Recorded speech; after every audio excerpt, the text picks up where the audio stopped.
जिनके ऊपर 1 नंबर की कृपा है वो कल्याण की तरफ बढ़ रहे हैं। दुनिया मात्र अगर महात्मा का संग मिल जाए तो सबका कल्याण हो जाए। राम सिंधु घन सज्जन धीरा, चंदन तरु हरि संत समीरा। भगवान आनंद समुद्र है तो उस आनंद समुद्र की वर्षा करने वाले महात्मा जन हैं। हर शास्त्र से, अपनी तपस्या से, भजन से उस आनंद के शब्दों को घसीटा और बरसा दिया सत्संग के द्वारा।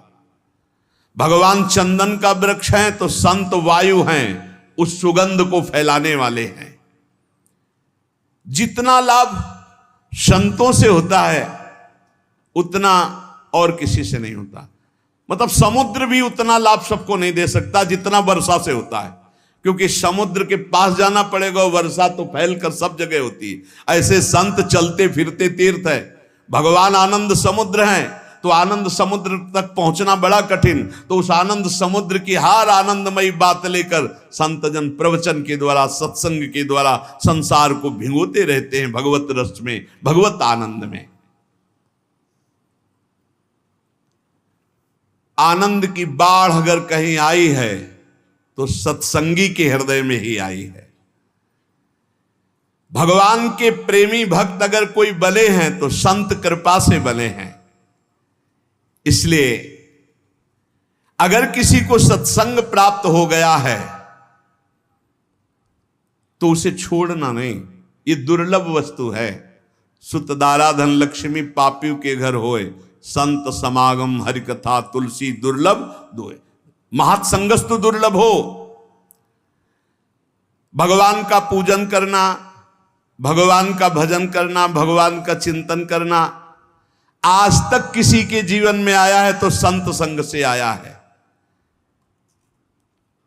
हम तो ये देख पा रहे हैं कि भगवान से भी अधिक कृपा महात्माओं की जोरदार होती है, क्योंकि भगवान सबके हृदय में रहते हुए भी दुर्गति बंद नहीं हो रही, और संत का सानिध्य प्रगट में मिल गया तो दुर्गति वहीं से रुक जाएगी। बिल्कुल सच्ची बात। हमारा सबसे बड़ा लाभ का केंद्र संत महात्मा है। विश्व का आज तक जो लाभ हुआ वो संतों से हुआ है।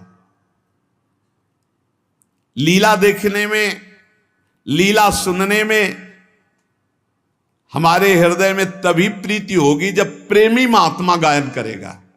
खास बात है, जो भगवान से प्रीति करते हैं वो जब चर्चा करते हैं तो एक विशेष आनंद होता है। भगवान के प्यारे भक्त साक्षात परम पावन तीर्थ स्वरूप होते हैं। उनके दर्शन स्पर्श मात्र से पाप नष्ट होते हैं। भगवान उनके हृदय में विराजमान रहते हैं। बड़े बड़े तीर्थों का स्नान करना, वहां जाकर संयम नियम पूर्वक जैसी महिमा है वैसा निर्वाह करना, तब कहीं आगे चलकर फल मिलता है। लेकिन सत्संग का तो तत्काल फल मिलता है, तत्काल फल मिलता है। जीव का परिवर्तन होना शुरू हो जाता है। इसलिए मोरे मन प्रभु अस विश्वासा, राम ते अधिक राम कर दासा। भगवान से अधिक भगवान के दास की महिमा है, निश्चित विश्वास कीजिए। भगवान के दास की महिमा ऐसी है कि उसको भगवान चाहे बाद में मिले, लेकिन भगवान के दास का दासत्व जो ले लिया उसको पहले भगवान मिलते हैं। ये खास बात है। दास दासोहम में एक खास बात है। भगवान के दास का आश्रय ले लिया तो उसको भगवान बाद में दुलार करेंगे, पहले दास के दास का दुलार करेंगे। जैसे बिजली का कनेक्शन ना हो, सही कनेक्शन ना हो, तो बिजली आ भी रही बोर्ड में, आपका स्विच भी सही है, तार भी लगा हुआ है, बल्ब भी सही है, ऑन ऑफ भी कर रहे हो, लेकिन नहीं जलेगा वो। ऐसे ही अगर संत से सही कनेक्शन आपका नहीं है, फिर आप ये शब्द बोल सकते हैं कि मेरा परिवर्तन नहीं हुआ।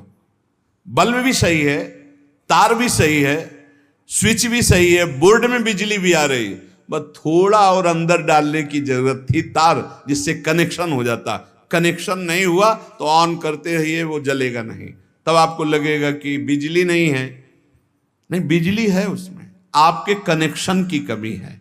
यदि मन वचन कर्म से किसी भगवत प्रेमी महात्मा का आश्रय ले लिया जाए तो भगवान की शुद्ध शरणागति बहुत जल्दी प्रकाशित हो जाए। हम तो इतना कहते हैं कि जिनको संत संग मिल गया, भगवान ने सब कुछ दे दिया, अब उनको भगवान को देने के लिए अब कुछ नहीं बचा। सच्चे संतों का संग मिल गया, सब मिल गया। संकेत मात्र मैं कह रहा हूं आपको कि अगर आपको संतों का संग मिल गया है तो आप प्राणपन से निर्वाह कीजिए, इससे बड़ा कोई लाभ नहीं।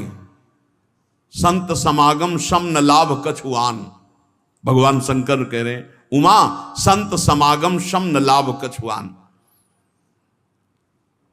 कुछ लोग समझते हैं कि संतों को भोजन दे दिया, वस्त्र दे दिया या अमुक अमुक पदार्थ दे दिए तो हम संत सेवी हैं। धोखे में मत रहना।